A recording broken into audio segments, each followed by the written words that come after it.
Good evening and welcome to the PG Nip. We are an independent radio show/podcast, dispensing only the finest in grandiose infotainment, provocative parody, and improbable interviews. And now, on with the show. Woohoo! Kevin here, coming to you, as always, from the driver's seat of the world's finest automobile, the 1993 Pontiac Firebird in full Trans Am trim. We're playing some killer tracks, we're kicking back, and we're cruising.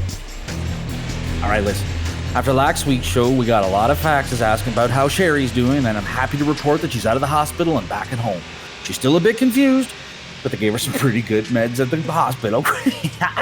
Thankfully, the Sausage Shack isn't going to sue, but we're never allowed in there again, so there's that.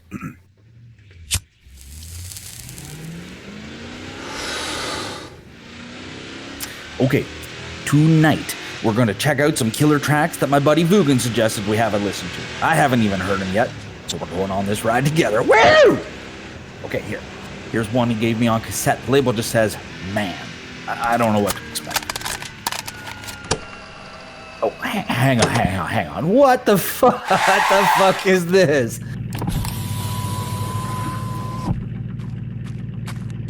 You okay, man? Yeah, I'm okay. Why? Who's asking? Well, it's just you got your pecker hanging out there, bud. What the Kevin, is that you? Yeah, it's me, you old Whisker Biscuit. What are you up to? Same as always, man. You just cruising? Yeah, just listening to some tracks with my live stream crew. Say hi. Hi, crew. What you listening to tonight? Well, we got some tapes from the Vugan and a couple of deep cuts from the Wilhelm Street Boys from around 2002. Killer. Anyways, I gotta run, Kev. Drop me a fax next week. I got some stuff for you. Okay, thanks, man. Catch you later.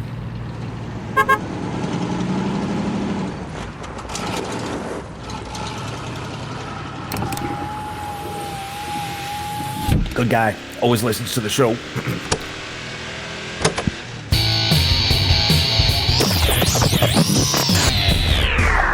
Man, shit. Okay, alright. Well, that tape's fuckered. Okay, well, hope it's not his only copy. I guess we'll move on to the next track. Here's a stray CD I found behind the dryer the other day. It's a bit scratched up, but it says Polish Baloney. So if it's what I think it is, we're in for a hell of a... Well, hello!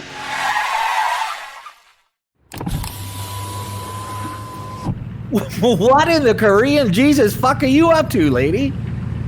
Hey, Kevy baby, what's going on? You want to give a girl a ride across town? Oh, where are you going? Up to Vugan's place. No, I gotta steer clear of there for the next bit. I killed one of his tapes. Damn, Kev, glad I ain't you. It'll be alright. I'll take it home and get it fixed up. Hope so. Hey, how's Sherry? I heard about the shack business. She'll be fine. It's kind of shocking how much damage sauerkraut could cause to plumbing, though. What's that now? I thought she busted the place up. What do you mean? What did you hear? Jenny Constance Quigg told me that she had a spaz at the East Side Sausage Shack and broke some shit, but busted her hand. Well, she did wreck the spot, yeah, but no, nothing like that. We were getting some audio for the show, right? And I challenged her to eat the whole bucket of kraut. Of course, she's game, so she says, watch this, asshole, and downs the whole thing in like 3 minutes. Good lord. Yeah, just fucking wait. So, she eats the whole bucket of slop and chugs a couple of Pilsners, right? Well, about 15 minutes later, she's complaining and needing an outhouse, if you know what I mean. Oh dear. So she butt-clench walks her way to the washroom, right? And that's the last I see of her for a good little bit. Kaczynski even stopped by to shoot the shit for a while before I noticed she was taking her time. Well, she eventually comes back to the table, right? Looking a bit green, and she says to me, I blew up the shitter.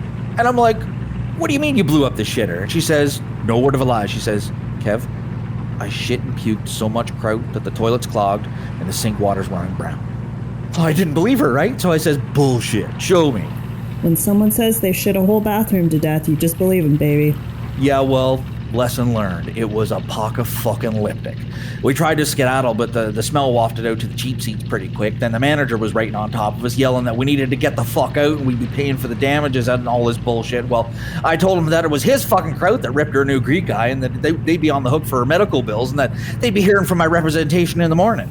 What'd he say?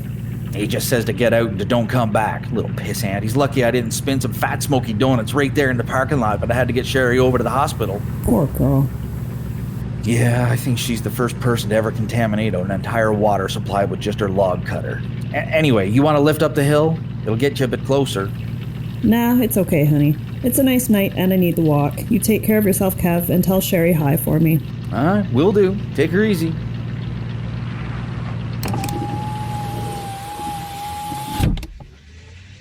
That's a crazy chick, man.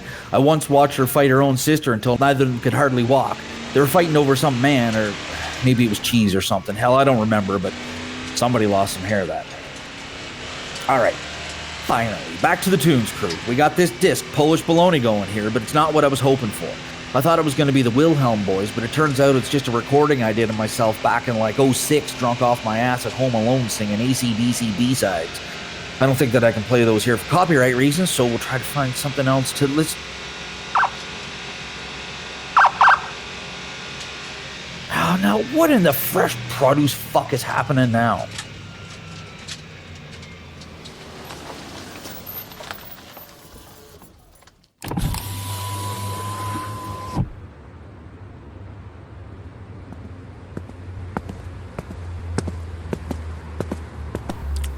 Nice car.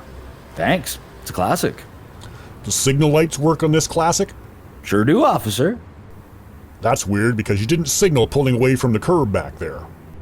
Ooh, so yeah, that's my bad, officer. I was just listening to some killer tracks here. License and registration, please. Of course. Kevin, is that your first or last name? Both. Both? Kevin? Like Kevin's Killer Tracks Kevin? Yep. Yeah, that's me.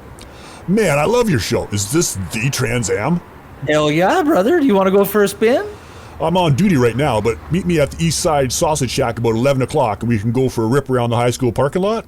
Ooh, no can do the Shackaroo, but I'll tell you what. If you let me off this ticket, I'll let you drive it for a bit in the St. Boosie's Day Parade next week. Get the fuck out of town. Really? Damn right. Done. See you next week, Kev. See you then, Dick Smack. Well, guess that's all the time we got for this week. Had to get to work. Anyway, as always, new episodes come out Wednesday afternoons unless I'm up at the cottage. Like and subscribe by fax at the usual number. And keep the killer tunes cranked, crew. Woo-hoo!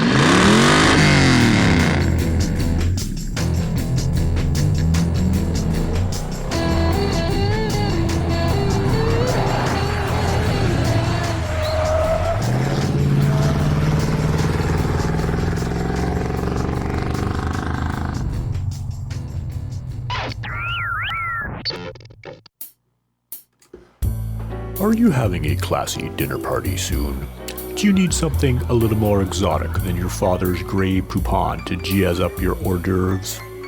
Discover the culinary secretions we've mastered and try our new creamy gentleman's relish with notes of saffron and Belgian ambergris. Now available in a convenient squeeze bottle. Just apply a good firm grip and an oscillating motion and you will soon spurt out just the right amount of spunky accompaniment for your cheeseboard, charcuterie, or artisan sourdough flatbreads. Find new passion in condiments. Try a mouthful today of gentleman's relish. And welcome back to the program. There's still lots of interviews with interesting folks coming up this afternoon, including a story about a clan of Sasquatches who are really moving up in society. And up next, we've got... hey Rick, what's up? Hey man, check out this new tape measure I just got at Canadian Tire last night. It's got inches, pixels, and cubits on it, and I can dangle her out about 14 feet before it flops over, just like in college. Man, didn't you see the trademark policy statement from the station manager last week? The TPS report? What about it? We're not allowed to mention Canadian Tire on the show anymore. What, are you serious?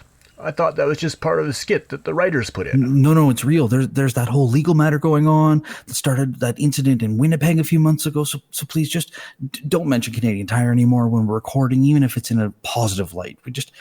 We're going to have to edit all this out before the show gets aired anyway. Okay. Sorry, man. I thought it was just some kind of inside joke. Okay. What's up next here? What's those book reading jerk-offs again? And now, Reader's Corner with Jensen Wilton. Good afternoon. I'm Jensen Wilton. On the show today, a discussion about Bradley Swa's seminal 1953 work, the genre-bending, semi-autobiographical adventure romance novel and annotated survivalist guidebook, I'll Make You Walk Up the River at Midnight. In the studio today are Meaford Post columnist and Bradley Swa biographer Davis Swa, no relation, television evangelist Reverend Percy Oakley, and writer and editor of restaurant placemat puzzles and word games Jenny Constance Quigg. Does anyone have any memories of this book from childhood or adolescence? And if so, how did it make an impact on the young you? Reverend Oakley? Well, as I recall, every young boy in my family, and it seemed in the whole world, had a copy of River at Midnight, and we all studied it judiciously. You have to have your own copy, you see, because of the ledgers that need to be kept, and being able to accurately track your partner's coordinates is essential. I must admit, likely as with every young man, and perhaps every young woman, I found the more sexually explicit chapters most interesting at first. It is with a certain measure of maturity now that I see that the catalog of shortwave radio frequencies and the pull-out topographical maps are where the real lessons lie.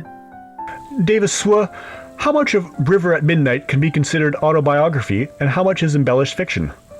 There are certainly retellings of grand adventures that, as best we can tell, are quite true. I'm thinking here of the homemade explosives and the holding of equipment as collateral for payment from a drug cartel. But others are suspected of being exaggerated accounts or more likely outright fabrications. The Satan Ducks and the Dirty Deed, for example. Jenny Constance Quigg, you recently published a placemat that prominently featured a bit of Bradley Swa trivia. What was that? In one of the crossword puzzles, 1 down, 5 letters, his favorite thing to eat. Correct, Davis. Swa was a notorious hound. Aren't we all? Reverend, does Swa's obvious distaste for organized religion taint in any way your enjoyment of the work or the lessons that can be taken from it? Not especially, Jensen, no. Each man and woman must forge their own path to their own version of faith, or to no faith at all. I don't hold that against the author. Finding our place in the universe is a complicated affair, and the questions posed on that journey can only be answered from within each of us, uniquely. I believe our esteemed author gives a good accounting for how he arrived at his station and provides ample justification for it. In fact, many times I have been given pause when reading and rereading certain chapters. He's so subtle with language that it'll often be just a simple turn of phrase in a rant about lawns, or a discussion about the inflection point between sensible investing and pissing it all away, but something will force me to dig deeper into understanding my own mind and my own self. I love that about this book. What we find in River at Midnight are compelling reasons to keep looking, to keep searching, to keep striving for some meaning in this life. Davis, you've been to Swa's birthplace and childhood homes. Is there anything we might find surprising about those places that might have contributed to his writing? Well, it's likely unsurprising that little island made an indelible mark on the man. Let me share a short passage from the chapter entitled Morning Glory. Been in the bush 6 days now. Right knee hurts a bit, but I'm soldiering on. So far, have only seen puffins and caribou, and that one hot chick. Out here, we don't see many people this far back, but I'm always thankful for the scenery and time to think. It occurred to me last night, as I was laying down to sleep under the stars, and the considerable influence of gin and dope, that life out here could be better with a little companionship, but that I wouldn't want to disturb the peace that the solitude brings me. Still, would be nice to get a Hummer in the morning before getting back on the trail. A good reminder that a decent Hummer is good for morale. Amen. Jenny, your side gig as an amateur GIS and geomatics analyst, how do you account for the inaccuracies in some of Swa's surveys of the inland water passages in upper and eastern continental North America? That's an excellent question. We know that he spent a great deal of his time in the forest inebriated, so his maps aren't always as reliable as we might like them to be. So true, so true. My youngest brother and I once tried to dead reckon a line between our home beside the church up to the titty bar up the holler, but the maps were simply too far to plumb to make our journey efficiently enough. Eventually, our father caught us after dark, many hours after we were supposed to have been asleep, near the chip wagon, begging for change for the bus for a ride home. I guess it's best he found us rather than some Swedish pervert or the like, but this was the spirit of adventure that River at Midnight instilled in us. We wanted to be out there, blazing our own trail, finding the nooks and crannies that had been theretofore hidden from us. It really is a remarkable work, but it shouldn't be taken as gospel in terms of being a navigational aid. Davis, last word to you. What else is there to say? If you were young in the 1950s and 60s, you knew the name Bradley Swell, and you'd likely read River at Midnight. It's not perfect, of course, but there is no greater work of survivalist quasi-erotica. That it didn't win the Nobel or Pulitzer seems unjust. Okay, well, I guess that wraps it up for Reader's Corner this week. Thank you all for being here. Join me and my panel next week when we discuss Tim Warren's disturbingly dark It's All Roses and Rainbows from Here, ladies. They go by many names: Bigfoot, Yeti, Abominable Snowman, Woodbooger, Sasquatch, or in Nova Scotia, the Samsquanch. But until recently, reports of these elusive creatures have typically been associated with the same sort of folk who tend to see other magical or imaginary things like UFOs, ghosts, angels, or a doctor accepting new patients. In 1998, a pair of hikers had an encounter in Valhalla Provincial Park near Castlegar, and though the response from the media was skeptical at best, many Sasquatch aficionados believe it is the most accurate description to date. Here is a clip from that interview, originally aired by CBC Kelowna. So we just finished a 35k circuit up to the summit of the Golden Behind, and we're packing up our gear on the last morning. Well, my partner Terry comes out from a clump of bushes with this really weird look on his face. You know, kind of like when you misjudge the size of a hot knife chunk, right? Anyway, he's all going googly-eyed and flapping his arms about, and he's saying he's not really saying anything, just kind of pointing. So I go up to the edge of the trees and have a gander. And that's when I saw them. It was these two huge hairy beasts kind of squatting around a campfire and roasting up what appeared to be a greasy chipmunk and some marshmallows. Now, a lot of people said to me, they said, "Now look, Diener, the Shambhala festival just finished up and it was probably just a couple of dirty Wookiees out having a camp out, same as you guys. But fuck man, now, I seen a lot of hippies and these things were no people with just extra body hair. I mean, they're 7 feet tall with thick black hair all over their arms and face, and kind of short upturned noses like a bulldog or that alien dude from the movie Predator." We go now to Professor Murray Brown of the UBC, who has always had a passion for large, hairy biceps and now has been studying the Sasquatch for decades. Professor, there have been sporadic and unverified reports of Bigfoot or Sasquatches for almost a century now all over the world, but there does seem to be a high prevalence of reports in British Columbia, especially the interior mountain areas. So I guess first of all, my question here is, are these things real? And have you personally had sightings? Yes, it sounds hard to believe, but in the last few years we've learned a lot about them, and we're currently tracking and researching 6 different groups or clans living in the region. So traditionally, the Sasquatch has been a pretty elusive creature, living almost entirely isolated in the mountain valleys, eating a diet of squirrels, wild rhubarb, mushrooms, and beetles. But we've noticed some really interesting trends lately. As the Earth's climate is changing, the summer wildfires have really started to encroach on the Sasquatch territory of British Columbia. And as they move down to further elevations, there just aren't as many food sources due to the drier summers and the woodlands being raised for residential development. But the Sasquatch is a very resourceful species, and there's one family group we've been watching for 2 years now. And one of the ways in which this particular group has adapted is by starting to really take advantage of the urban infrastructure. For example, do you know where the highest density of available food sources is in the lower Kootenays? Like on the farms and stuff? Maybe 50 years ago, but these days it's actually the grocery department of the Nelson Walmart, and that's where most of the public sightings are now taking place. Do you mean to tell me that these Sasquatches just charge in and steal food from the stores? Good lord, no. Sorry, I should have been more clear. They are actually very respectful, and several of the junior members of the clan seem to have acquired CIBC debit cards. They wait in line like everyone else, and actually have nicer footwear than many of the regular human customers. Wait, so these things have bank cards? Where does the money come from? Well, it's the same way humans get money. We know 2 of them for sure qualified for Trudeau's CERB subsidies, and our best guess is that some of the others have figured out how to get remote jobs, like doing phone support for Shaw Cable, or cryptocurrency advising, or even selling original content on OnlyFans.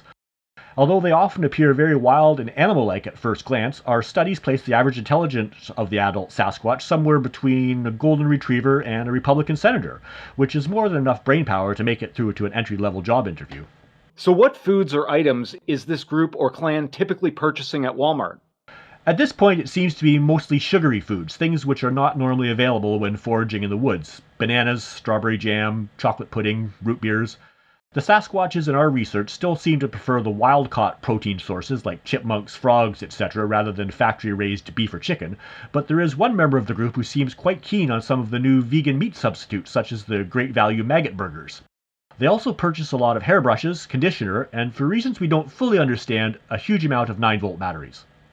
But it seems like this is a pretty major discovery. How come we haven't heard anything about these regular sightings in the media? Well, the local residents of Nelson have always been fairly accepting of alternative lifestyles and weirdos, so it probably never occurred to them to make much of a fuss. And after all, the reports we've been hearing is that the Sasquatch population causes the townsfolk considerably less aggravation than the self-entitled van dwellers and Instagram influencers that congeal and swarm around the town like shithawks every summer. Huh. Well, that's been very fascinating. Thank you for the updates, Professor Brown. We'll talk to you again soon. Okay, take care. Have you been injured in a workplace accident related to robotic monkey butlers? Are you permanently disabled due to exposure to gentleman's relish? Were you subjected to Neil Young without your consent? Well, call Pennywhistle, Rosenthal, and Cornbread, attorneys at law. We'll work to get you the settlement you deserve. After the ordeal, I called Pennywhistle, Rosenthal, and Cornbread, and they got me almost $5 million. What happened to Sandra could happen to any of us. She was stuck on an elevator for 1 hour and 15 minutes with Harvest Moon Muzak playing on loop. Nobody should be made to suffer like that.